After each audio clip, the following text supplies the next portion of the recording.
নমস্কার বন্ধুরা, আমরা আজকে একটা দক্ষিণমুখী একটা আদর্শ বাড়ির একটা আমরা স্ট্রাকচার নিয়েছি, যেখানে আমরা বিভিন্ন দিকে বিভিন্ন অবস্থান দেখিয়েছি এবং দিকগুলোকে আমরা এখানে আইডেন্টিফাই করে দিয়েছি: পূর্ব দিক, পশ্চিম দিক, উত্তর দিক এবং দক্ষিণ দিক। এবং সেখানে একটা আমরা রাস্তা দেখিয়েছি, যেটি দক্ষিণমুখী একটা রাস্তা দক্ষিণ দিক দিয়ে বয়ে গেছে এবং গেটটাও দক্ষিণ দিকে হয়েছে, তাই এটা দক্ষিণমুখী আদর্শ বাড়ি। তো এবার প্রশ্ন হচ্ছে কি, আজকের আমাদের যে আলোচ্য বিষয়, যে শৌচালয়ের যে দোষ, তার সেই দোষ কাটানোর কিছু নিয়ম আছে, তার মধ্যে কয়েকটি নিয়ম নিয়ে আমরা আলোচনা করব। তো প্রথম অবস্থাতে যে বাড়ি তৈরি হয়ে গেছে, যা বাস্তুমতে হয়নি, তাকে তো পুনরায় নির্মাণ করা সম্ভব নয়। তাই এরূপ বাড়িতে যতটা সম্ভব কিছু পরিবর্তন করতে পারলেই সেখানে কিন্তু সমস্যা অনেকটাই কমবে। যেমন মেন যে গুরুত্বপূর্ণ দিক, উত্তর এবং পূর্ব দিক, এটি হচ্ছে সবচেয়ে গুরুত্বপূর্ণ একটা দিক। উত্তর পূর্ব কোণ সংলগ্ন যে অংশগুলি থাকছে, তো যে কোনো ক্ষেত্রেই আমাদের যে কোণ যে অবস্থাটা, একেবারে যে কোণ বলতে যে কোণ দণ্ড সম্পর্কিত যে অংশটি, সেই কোণ দণ্ড ছেড়ে আমাদের কনস্ট্রাকশন করতে হবে। তো তাহলেও আমাদের দুটো দিক নিয়ে যে যতটা জায়গা আমরা জানি, সেই জায়গার যে কনস্ট্রাকশনগুলো, সেগুলো কীরকম হওয়া উচিত, সেটা নিয়ে আমরা আলোচনা করব। তো উত্তর পূর্ব কোণকে আমরা তো জানি যে এটি একটি ঈশান কোণ এবং এই কোণের অধিপতি দেবতা হচ্ছে সোম। এই সম্বন্ধে আমরা আলোচনা করেছি পূর্বে। এটা সবথেকে পবিত্র দিক বলে মানা হয়। এখানে বাড়ির প্রধান দরজা বা ঠাকুর ঘর হওয়া উচিত, যেমনটা আমরা এখানে পুজোর ঘর দেখিয়েছি, বা এখানটা খোলামেলা যদি বারান্দাও থাকে সেক্ষেত্রে ভালো। কোনো এই জায়গাটা যতটা কম বদ্ধ রাখা যায় ততই ভালো, এবং পূজার ঘর থাকলেই ভালো, বা ঠাকুর ঘর।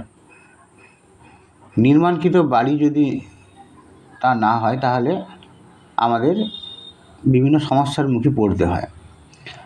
যদি আমরা যেমন বলছি, পূজার ঘর বা খোলা বারান্দা, ফাঁকা জায়গা যদি এখানে না রেখে আমরা যদি এখানে কোনো রকমের শৌচালয়ের ব্যবস্থা করি, পায়খানা, বাথরুম ইত্যাদির ব্যবস্থা করি, সেক্ষেত্রে সমস্যা। এখানে যদি পায়খানা, বাথরুম হয়ে থাকে, সেক্ষেত্রে অবিলম্বে বন্ধ করে, বা শৌচালয় থাকলে সেখানে বন্ধ করে, সেখানে স্নানাগার বা কাপড় কাচার একটা জায়গা হিসাবে আমরা এটাকে ব্যবহার করতে পারবো। তো আমরা আগেই জেনেছি যে উত্তর পূর্ব কোণে শৌচালয় থাকা উচিত নয়। থাকলে একটা উন্নতিদের ক্ষেত্রে একটা বাধা তৈরি হবে, স্বাস্থ্যহানি হবে এবং কাজ অনুযায়ী আমরা ফল পাবো না। তো সেই হিসাবে আমরা যেহেতু আমরা কাজ হিসেবে ফল পাবো না, স্বাস্থ্যহানি ঘটবে, তাই আমাদের কিন্তু কিছু পরিবর্তনের প্রয়োজন আছে। এখন যদি দেখা যায় যে বাড়ির উত্তর পূর্ব কোণে শৌচালয় অবস্থিত, তাহলে আপনি একটু চিন্তিত হয়ে পড়বেন যতক্ষণ না এটিকে ঠিক করা যায়। একটা অস্বস্তি আপনাকে কুরে খাবে, কীভাবে এই ভুল সংশোধন করা যাবে। তাহলে এই যে উত্তর পূর্ব দিক, এই যে জায়গাটি, এটি কিন্তু শৌচালয়ের জন্য মোটে আদর্শ দিক নয়, আদর্শ কোণ যাই বলা যাক না কেন।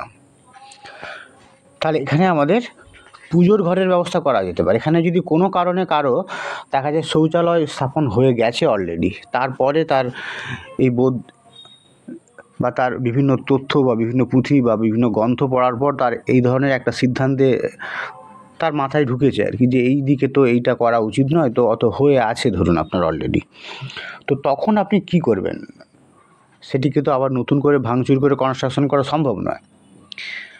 তো এটি একটি গুরুত্বপূর্ণ দিক। তাই এই দিকের কনস্ট্রাকশনটি ঠিকঠাক না ঘটলে, মানে সবচেয়ে বড় সমস্যা দেখা যায় যদি উত্তর পূর্ব দিক ঠিকঠাক না থাকে।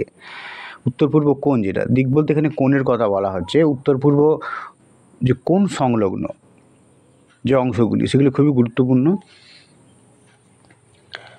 তো এখানে আমাদের যদি দেখা যায় যে এই ধরনের কনস্ট্রাকশান হয়ে আছে, আপনাদের এই ঈশান কোণে শৌচালয় স্থাপন হয়ে আছে, সেক্ষেত্রে আমাদের কী করতে হবে?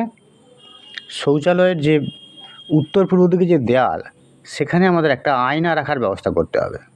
তাহলে এখানে যদি কোনো কারণে শৌচালয় যদি আমাদের এখানে কনস্ট্রাকশন হয়ে যায়, তাহলে এখানে যে বাইরের দিকে যে দেয়াল থাকবে শৌচালয়ের, সেখানে আয়না লাগানোর ব্যবস্থা করতে হবে। শৌচালয়ের উত্তর পূর্ব দিকের ভূমিতে একটা ছোট ছিদ্র করার ব্যবস্থা করতে হবে। তাহলে যদি আমাদের এখানে কনস্ট্রাকশন ভুলভাল হয়ে থাকে, যেটা যেদিকে হওয়ার কথা সেটা সেদিকে যদি না হয়ে থাকে, তাহলে আমাদের প্রথমে 1 নম্বর হচ্ছে কি, যে সেখানে আমাদের আয়না লাগানোর একটা ব্যবস্থা করতে হবে। আর 2 নম্বর হচ্ছে কি, একটা ছিদ্র, উত্তর পূর্ব কোণ যেটা, সেখানে একটি উত্তর পূর্ব কোণের যে দেয়াল, সেখানে ছিদ্রের ব্যবস্থা করতে হবে। সবই বাইরের দিকের কথা বলছি আমি, যাতে করে উত্তর পূর্ব কোণ আলাদা হয়ে যায়। উত্তর পূর্ব কোণে অনবরত প্রবাহিত হতে থাকা কৃত্রিম ঝর্ণা লাগানো যেতে পারে। ওইখানের ওই দিকের যে দেয়াল, সেই দেয়ালে এই ধরনের একটা ব্যবস্থা করা যেতে পারে। উত্তর পূর্ব কোণের যে দেয়াল, সেখানে কিন্তু অ্যাকোয়ারিয়াম রাখার ব্যবস্থা করা যেতে পারে, বাড়ির ভেতরের দিকে অবশ্যই। তো তাহলে আমরা যদি কোনো ধরনের ভুল কনস্ট্রাকশন হয়ে থাকে উত্তর পূর্ব দিকে, তো সেক্ষেত্রে কিন্তু আমরা এই ধরনের, যদি শৌচালয় স্থাপন হয়ে থাকে, তাহলে আমাদের এই ধরনের প্রতিকারমূলক ব্যবস্থাগুলো আমরা করতে পারি। সেক্ষেত্রে কিন্তু আমাদের এই যে সমস্যাগুলি থেকে কিছুটা হলেও একটু রিলিফ পাওয়া যাবে।